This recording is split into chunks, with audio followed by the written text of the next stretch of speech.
the Black Mirror. There's so many themes weaving here, yeah, and so many ways of approaching it. So we'll just look at the Black Mirror for a moment, yeah. The Black Mirror, of course, is the screen. Yeah, when you switch it off, it's black, and you see your own reflection in it. When you switch it on, you get human culture thrown at you, yeah, and in a sense, that's also your own reflection. And if you go onto social media, then you type in your thoughts and feelings, and you get replies back. Yeah, that's very much your own reflection. Yeah. So the Black Mirror. In the is it Snow White? Yes, it is, isn't it? What exactly? Oh, in the Snow White myth, the queen, the false mother. The wicked queen looking at mirror, mirror on the wall. Yeah. That one, mirror, mirror on the wall. Yeah, that mirror is reflecting her back to her as the most beautiful person in the world. Yeah, I mean, that's what we're looking for on social media. You type in and people go, oh yeah, aren't you lovely? Or yeah, I agree with you there. You know, and you get your what's called an echo chamber. Yeah, this is that same experience. You are the most beautiful. Yeah, this is what the everyday self, the shadow self, the ego, the Freudian ego wants. It wants to be seen as the most beautiful. Yeah, so and it's said very clearly in that fairy tale, this mirror is evil. Yeah. Another way of saying it, this mirror is black. Yeah.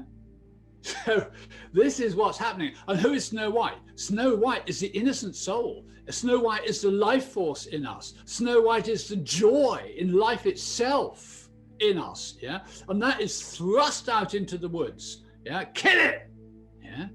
But it doesn't die. No.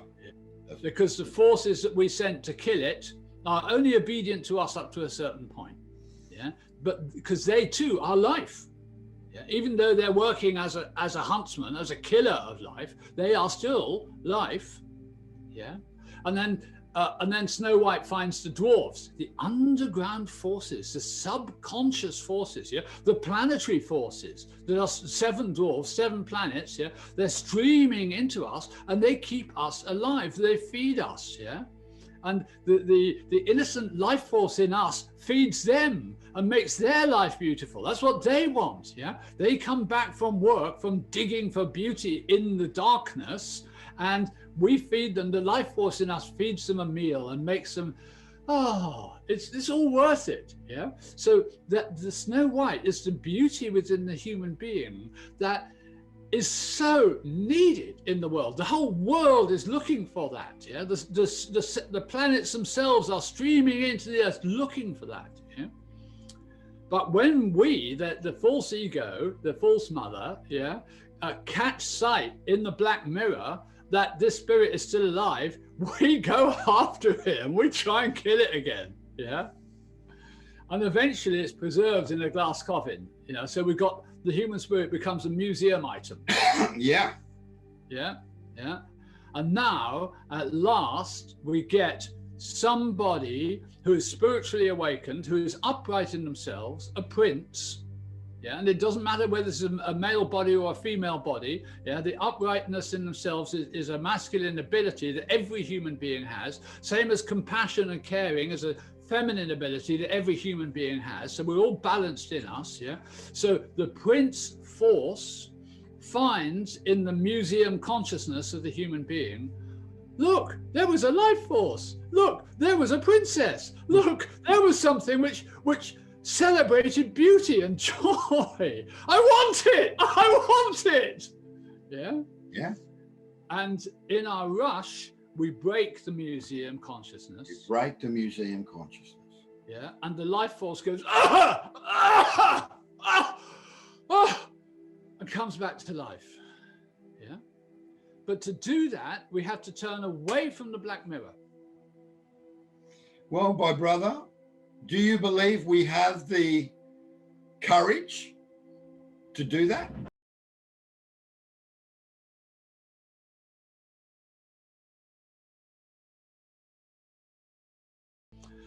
And you see that again in the Snow White myth. Yeah, the first thing that the queen takes when she finds out that Snow White is still alive, she takes a comb and sticks it in her hair and fixes her thinking. Yeah, and then she dies, the life force dies if the thinking isn't constantly regenerating. Her lovely flowing golden hair becomes tied up in a bun or whatever it is, yeah, and the comb fixes the thinking, and she dies. And when the gnomes, the planetary forces, pull the comb out and the thinking is free again, she comes back to life. And the second time, it's ribbons to do up the bodice, yeah, and she fixes the feeling. Instead of breathing deeply, yeah, she becomes uptight like the Elizabethans were, you know, in their corsets, and can't feel things properly. And again, the life force dies, yeah, and the gnomes undo it, and the dwarves undo that, and she breathes again, yeah. But when that gets down into the will, and here we touch on transhumanism, yeah, when that gets down into the will, and we eat you see, the will is the digestion, our actions and our digestion. The digestion is the symbol of what we do in the world, yeah? And you understand that in the digestion, we destroy everything we take in, yeah? There isn't anything we eat that we don't destroy. And by the time we're finished with it, it is feeling shit, yeah? And then as soon as we've made shit out of the beauty we take in, we chuck it away. You chuck it away. We chuck it away, and this is the negative side of the human being that we have to come to terms with, yeah. And this is where she gets stuck. She gets impounded. She gets compacted, yeah. And she can no longer chuck it away. She can no longer digest it, yeah. And we have to learn to breathe and to have free-flowing thinking right down into our digestion, so that our actions don't come out of our destructive nature, but come out of our willingness to breathe the air that is everybody's, and our willingness to think the light that comes from the myriad lights of the sky. Yeah? And when we stand up in our uprightness as human beings with free thinking, free feeling, and more conscious action, then we go forward as human beings.